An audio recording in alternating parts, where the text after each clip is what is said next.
Hello, నేను miss Pradyumna IAS news maker లాగా ఇప్పుడు తయారయ్యారు. ఆయన సీఎం ఆఫీస్లో సెక్రటరీగా ఉన్నారు.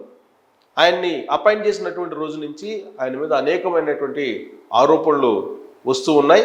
గతంలో ఆయన తెలుగుదేశం పార్టీకి, చంద్రబాబు నాయుడికి వ్యతిరేకంగా పనిచేశారు అనేటువంటి ఒక అభియోగాన్ని, అలాంటి అభిప్రాయాన్ని తెలుగుదేశం పార్టీ క్యాడర్ నుంచే కలిగి ఉన్నారు ఆయన. అయినప్పటికీ కూడా చంద్రబాబు నాయుడు సీఎం ఆఫీసులో సెక్రటరీగా నియమించుకున్నారు ప్రద్యుమ్నని. తాజాగా వైఎస్ఆర్ కాంగ్రెస్ పార్టీకి సంబంధించిన అడ్వకేట్కి తిరుమల తిరుపతి దేవస్థానం దర్శనం టికెట్ ఇచ్చి ఆయన పంపించారు లెటర్ ద్వారా అనేది ఆయన మీద వచ్చినటువంటి ప్రధానమైనటువంటి ఆరోపణ. తిరుమల తిరుపతి దేవస్థానం దొరకడం అనేది సాధారణంగా సాధ్యం కాదు, విఐపి దర్శనం దొరకడం అనేది. కానీ చంద్రబాబు నాయుడు ఆఫీసులో ఉంటూ ప్రద్యుమ్న వైఎస్ఆర్ కాంగ్రెస్ పార్టీ సేవలో తరిస్తున్నారు. దాంట్లో భాగంగానే తిరుమల తిరుపతి దేవస్థానం విఐపి దర్శనాలకు సంబంధించిన లెటర్లు ఇష్యూ చేస్తూ ఉన్నారు ప్రద్యుమ్న అనేది ఆయన మీద తాజాగా వస్తున్నటువంటి ఆరోపణ. ఆయన సతీమణి వైఎస్ఆర్ కాంగ్రెస్ పార్టీ లీగల్ సెల్లో మెంబర్గా ఉన్నారు అనేది కూడా వైరల్ అవుతున్నటువంటి న్యూస్. అయినప్పటికీ చంద్రబాబు నాయుడు మాత్రం ఆయన్ని సీఎంఓ ఆఫీసులో కొనసాగిస్తూ ఉన్నారు. ఎందుకు ఆయన్ని కొనసాగిస్తున్నారు? ఐఏఎస్గా ఆయనకు అంత టాలెంట్ ఉందా, లేదా ఆయన జగన్మోహన్ రెడ్డి హయాంలో లక్ష్మణ రేఖ దాటకుండా పనిచేసినటువంటి ఐఏఎస్ అధికారా అనే దాని మీద ఇప్పుడు విస్తృతంగా చర్చ జరుగుతుంది. దాంట్లో భాగంగా ఇప్పుడు ఆయన ప్రొఫైల్ ఏంటి అనేది ఒకసారి చూద్దాం. ప్రద్యుమ్న ఐఏఎస్ అధికారి, 2004 బ్యాచ్కి సంబంధించినటువంటి అధికారి ఈయన. విశాఖపట్నంలో అసిస్టెంట్ కలెక్టర్గా ఆయన కెరీర్ను ప్రారంభించారు. తొలి పోస్టింగ్ కూడా విశాఖపట్నం అసిస్టెంట్ కలెక్టర్గా ఆయన పనికి కెరీర్ని ప్రారంభించారు. 2006-2008 వరకు నెల్లూరు జిల్లా గూడూరు సబ్ కలెక్టర్గా పనిచేశారు ఆయన. నెల్లూరు జిల్లా సబ్ కలెక్టర్గా పనిచేసినప్పుడు ఆయన కొన్ని వివాదాస్పదమైన అంశాలు ఉన్నాయి ల్యాండ్ విషయంలో అనేది అప్పట్లో వినిపించినట్టు మాట. 2008-2010 వరకు విజయవాడ మున్సిపల్ కార్పొరేషన్ కమిషనర్గా పనిచేశారు. సో ఇది కూడా వాస్తవంగా చెప్పాలంటే కాంగ్రెస్ పీరియడ్ 2008 నుంచి 2010 వరకు. అలాగే ఇక్కడ 2004 నుంచి 2008 వరకు నెల్లూరు జిల్లా గూడూరు సబ్ కలెక్టర్గా, అంటే అది కూడా కాంగ్రెస్ పార్టీ హయామే. విశాఖపట్నంలో అసిస్టెంట్ కలెక్టర్గా తొలి పోస్ట్ చేసినప్పుడు కాంగ్రెస్ పార్టీ అధికారంలో ఉంది. ఆ తర్వాత ఆయన కెరీర్ మొత్తం కాంగ్రెస్ పార్టీ హయాంలోనే జరిగింది. 2010 నుంచి 2011 కాలంలో చిత్తూరు జిల్లా జాయింట్ కలెక్టర్గా పనిచేశారు. అప్పుడు కూడా కాంగ్రెస్ పార్టీ ప్రభుత్వమే ఉంది. 2010 నుంచి 2011 1 ఇయర్ పాటు చిత్తూరు జిల్లా జాయింట్ కలెక్టర్గా పనిచేశారు. 2011 నుంచి 2012లో రైతు బజార్ సిఇఓగా ఆయన పనిచేశారు. సో ఇది కూడా కాంగ్రెస్ పార్టీ హయామే. 2012లో వరంగల్ జాయింట్ కలెక్టర్గా ఉమ్మడి ఆంధ్రప్రదేశ్కి పనిచేశారు. ఆ రోజున ఉమ్మడి ఆంధ్రప్రదేశ్లో వరంగల్ జాయింట్ కలెక్టర్గా పనిచేశారు. 2013లో నిజామాబాద్ కలెక్టర్గా ఈయన పనిచేశారు ప్రద్యుమ్న. ఇంకా 2014లో జిహెచ్ఎంసి స్పెషల్ కమిషనర్గా పనిచేశారు.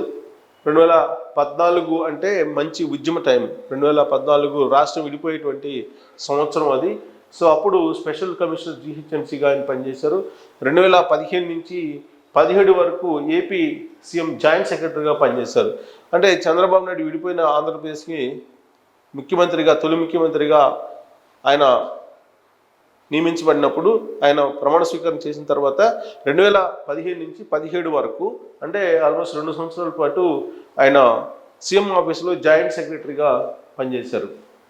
ఇక 2017 నుంచి 2019 వరకు చిత్తూరు జిల్లా కలెక్టర్గా పనిచేశారు. చంద్రబాబు నాయుడు ఏరుకోరి ఆయన హయాంలోనే చిత్తూరు జిల్లా కలెక్టర్గా ప్రద్యుమ్నని నియమించుకున్నారు. అప్పట్లో చంద్రబాబు నాయుడు తోటి బాండింగ్ ఏర్పడింది ప్రద్యుమ్నకి. ఆ బాండింగు కొనసాగలేదు, బ్రేక్ అయింది జగన్మోహన్ రెడ్డి హయాంలో. 2019 నుంచి 2021 వరకు మార్కెటింగ్ శాఖ స్పెషల్ కమిషనర్గా ఈయన పనిచేశారు. ఏపీ మార్కెట్ ఎండీగా పనిచేశారు జగన్మోహన్ రెడ్డి హయాంలో. 2022 నుంచి 2024 వరకు ఏపీ రవాణా, రోడ్లు, భవనాల శాఖ కార్యదర్శిగా పనిచేశారు. ఆయన ఈ శాఖ కార్యదర్శిగా పనిచేసినప్పుడే ఆయన లక్ష్మణ రేఖను దాటి జగన్మోహన్ రెడ్డికి అనుకూలమైనటువంటి ఐఏఎస్గా పనిచేశారు అనేటువంటి ఆరోపణలు ఆయన మీద ఉన్నాయి. సో 2023 నుంచి 2024 వరకు యువజన క్రీడల శాఖ ప్రిన్సిపల్ సెక్రటరీగా అదనపు బాధ్యత స్వీకరించారు. ఆయన హయాంలోనే ఆడుతాం ఆంధ్ర ఇలాంటి మార్గదర్శకాలు, చట్టాలు, నిబంధనలు వీటిని అతిక్రమించి జగన్మోహన్ రెడ్డికి విధేయ ఐఏఎస్గా వ్యవహరించారు అనేటువంటి ఆరోపణ ఆయన మీద ఉంది. ఇక 2024 జూన్లో ఏపీ సీఎం కార్యదర్శిగా నియామకం అయ్యారు. అంటే 2024లో చంద్రబాబు నాయుడు ప్రమాణ స్వీకారం చేసిన తర్వాత సీఎం ఆఫీసులో సెక్రటరీగా ప్రద్యుమ్న అపాయింట్ అయ్యారు. ఆ రోజు నుంచి ఆయన మీద అనేక ఆరోపణలు, అలాగే పూర్వం ఆయన చేసినటువంటి కార్యక్రమాలన్నింటినీ కూడా బయటికి తీస్తూ ఉంది తెలుగుదేశం పార్టీ క్యాడరు ఒక విభాగం. వైసీపీ నాయకులకు అనుకూలంగా వ్యవహరిస్తున్నారనే ఆరోపణలు ఈయన మీద తరచుగా వినిపిస్తూ ఉన్నాయి. సుమారుగా 4 రోజుల క్రితం ఈయన సీఎం ఆఫీస్ సెక్రటరీగా బాధ్యతలు స్వీకరించారు. ఆ రోజు నుంచి ఒక్కోటి ఆయన మీద ఆరోపణలు అనేకం బయటికి వస్తూ ఉన్నాయి. సో ఇప్పుడు ప్రద్యుమ్నని ఆంధ్రప్రదేశ్ సీఎం చంద్రబాబు నాయుడు కొనసాగిస్తారా లేదా అనేటువంటి ఒక చర్చ అయితే తీవ్రంగా జరుగుతూ ఉంది. పైగా ఆయన సతీమణి YSR Congress party legal cell మెంబర్గా ఉన్నటువంటి ఒక ఫోటో, జగన్మోహన్ రెడ్డితోటి కలిసి ఆమె తీయించుకున్నటువంటి ఫోటో మొత్తం కూడా వైరల్ అవుతుంది గత కొన్ని రోజుల నుంచి కూడా సోషల్ మీడియాలో. దీంతో పాటు తాజాగా ప్రద్యుమ్న వైఎస్ఆర్ కాంగ్రెస్ పార్టీకి సంబంధించినటువంటి ఒక అడ్వకేట్కి తిరుమల తిరుపతి దేవస్థానం దర్శనాన్ని కల్పిస్తూ లెటర్ ఇవ్వడం తాజాగా వివాదాస్పదం అయినటువంటి క్రమంలో అసలు ప్రద్యుమ్న ఎవరి సేవలో తరిస్తున్నారు అనేటువంటి ఒక సరికొత్త చర్చకు దారి తీసింది ఆయన వాలకం. తెలుగుదేశం పార్టీ ప్రభుత్వం ఆంధ్రప్రదేశ్లో ఉంది, చంద్రబాబు నాయుడు అంటే ముఖ్యమంత్రిగా ఉన్నారు. అయితే తెలుగుదేశం పార్టీలో ఉంటూ వైఎస్ఆర్ కాంగ్రెస్ పార్టీ సేవ చేస్తూ తరిస్తున్నారు ప్రద్యుమ్న అనేటువంటి అభిప్రాయం ప్రద్యుమ్న మీద ఇప్పుడు సోషల్ మీడియాలో విస్తృతంగా వైరల్ అవుతున్నటువంటి ఒక న్యూస్. సో ఇప్పుడు సీఎం ఆఫీసులో తీసుకుంటే రవిచంద్ర ఉన్నారు ప్రిన్సిపల్ సెక్రటరీగా, ఆ తర్వాత సెక్రటరీలుగా కార్తికేయ మిశ్రా ఉన్నారు, ప్రద్యుమ్న ఉన్నారు. రాబోయేటువంటి రోజుల్లో రాజమౌళి వస్తున్నారు. రాజమౌళి ఆల్రెడీ బాధ్యతలు స్వీకరించడానికి సిద్ధంగా ఉన్నారని కూడా తెలుస్తుంది. రాజమౌళి బాధ్యతలు స్వీకరించిన తర్వాత ప్రద్యుమ్నని సీఎం ఆఫీస్ నుంచి బయటికి పంపిస్తారా అనేటువంటి ఒక టాక్ కూడా నడుస్తుంది. అలాంటి ప్రశ్న కూడా ఉత్పన్నమవుతుంది. సో ప్రద్యుమ్న సీఎం ఆఫీసులో ఉంటూ వైఎస్ఆర్ కాంగ్రెస్ పార్టీకి అనుకూలంగా వ్యవహరిస్తున్నారు అనేటువంటి అభియోగాన్ని ఆయన ఎదుర్కొంటూ ఉన్నారు. ప్రత్యేకించి తెలుగుదేశం పార్టీ సోషల్ మీడియా గ్రూపుల్లో ప్రద్యుమ్న మీద ఎప్పటికప్పుడు అనేకమైనటువంటి న్యూస్ వస్తూ ఉన్నాయి, నెగిటివ్ న్యూస్ వస్తూ ఉన్నాయి.